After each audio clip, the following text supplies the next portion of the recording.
Jackie Robinson's story begins long before he ever stepped onto a professional baseball field. It starts in a world shaped by deep racial divides, economic struggle, and a country still wrestling with what equality truly meant. Born in 1919 in Cairo, Georgia, he entered a society where segregation shaped almost every part of daily life. His father left soon after his birth, leaving his mother Mally Robinson to raise 5 children on her own. She made the difficult decision to move to Pasadena, California, hoping for a chance at a better life. Pasadena offered opportunity, but it also offered its own version of discrimination. The Robinson family lived on the edge of a white neighborhood where many residents made it clear the family was not welcome. They faced harassment, threats, and the steady pressure of being treated as outsiders. Mally never bowed to it, and that resolve became an early and powerful lesson for Jackie. Growing up, Jackie learned quickly that talent only mattered if you backed it with resilience.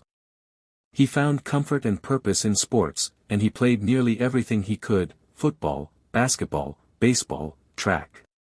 His natural ability stood out early, but so did his competitive spirit.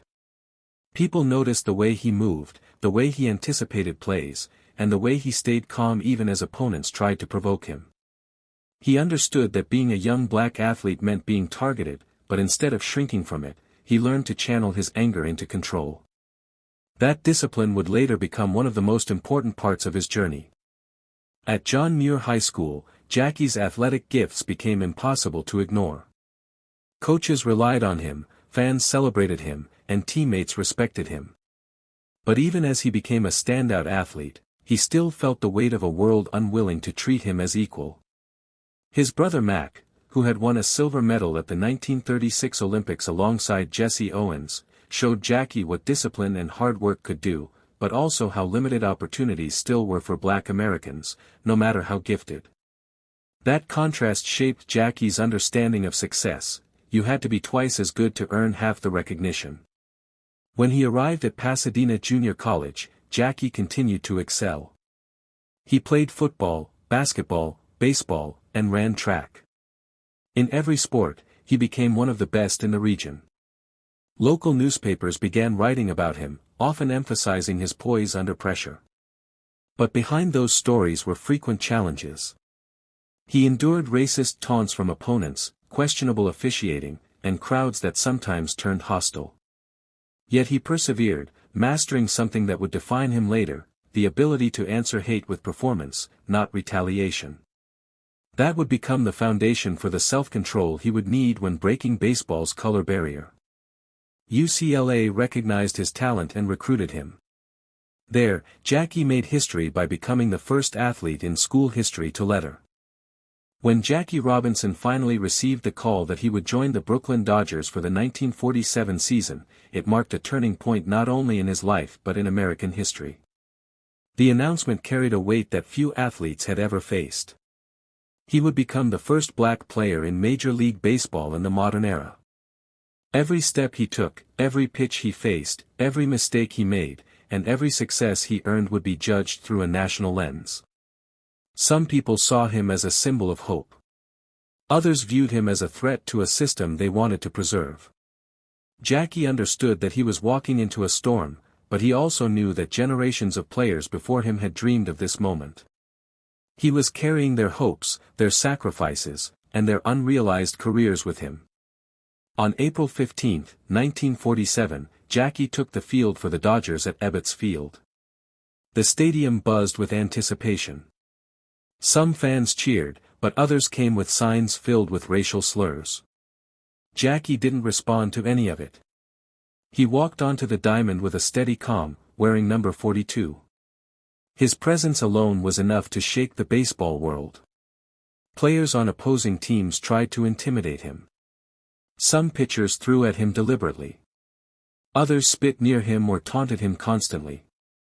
Certain teammates initially resented him, not necessarily out of hatred but out of fear that their team dynamics and even their jobs might be disrupted.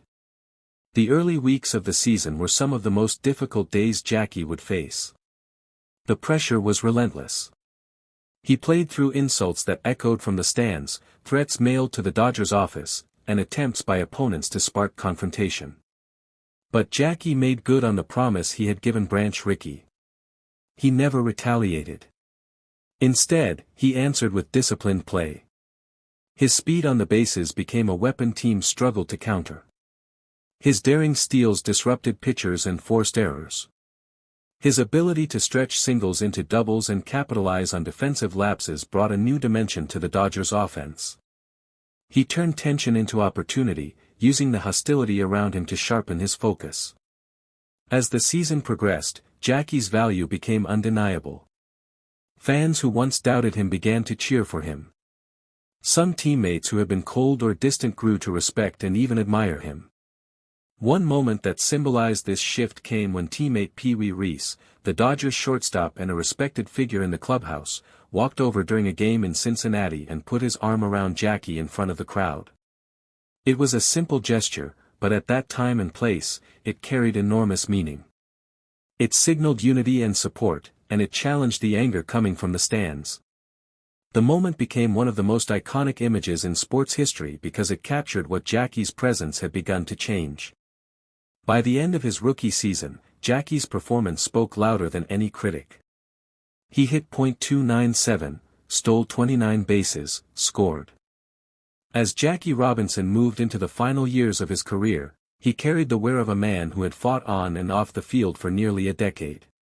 His body, once fueled by explosive speed and sharp instincts, had absorbed years of collisions, slides, and the relentless grind of baseball travel. But what weighed on him more than the physical strain was the responsibility he felt to keep pushing for racial progress. He had become more than the Dodgers' second baseman. He was a national voice, someone people listened to when he spoke about fairness, dignity, and opportunity. The more his influence grew, the more he felt compelled to use it. By the mid-1950s, the United States was undergoing a slow but undeniable transformation. Schools, buses, and public institutions were becoming battlegrounds for the fight against segregation.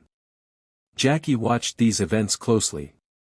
He had lived the realities of discrimination from childhood, through the Army, and into the major leagues, and he believed his role was to support change wherever he could. Even while still playing, he gave speeches, wrote articles, and met with leaders who were shaping the early civil rights movement. His willingness to speak out set him apart from many other public figures of the era. He didn't mince words and didn't shy away from confronting uncomfortable truths. On the field, Jackie remained a key part of the Dodgers' success. His leadership carried weight in the clubhouse. Younger players looked to him for guidance, and he understood the responsibility of being a veteran in a clubhouse shaped by both past conflict and newfound unity. Though his speed had slowed, his understanding of the game had sharpened. He continued to make smart plays, take extra bases, and influence games with his mind as much as his athleticism. He became the kind of player whose presence changed the tone of every inning. But time doesn't stop for anyone, not even legends. After the Dodgers won the 1955 World Series, Jackie knew the end of his playing career was approaching. He had given everything he had to baseball, both in performance and in emotional endurance. The Dodgers, understanding his age and the natural transition of the team, eventually made the decision to trade him. But rather than accept the move, Jackie chose to retire. It was a quiet moment compared to the loud, complex years that came before it. He stepped away from the game that had defined his public life, but he did so knowing his influence extended far beyond the diamond. Retirement didn't mean rest. Jackie moved fully into the world of activism, business, and public service. He began working with the Chock-full O' Nuts Corporation as a vice president, making him one of the first prominent black executives in American corporate life. This role was significant not only for him but for the signal it sent about who could lead and make decisions in the country's growing business landscape. He used the position to speak about fair hiring PR.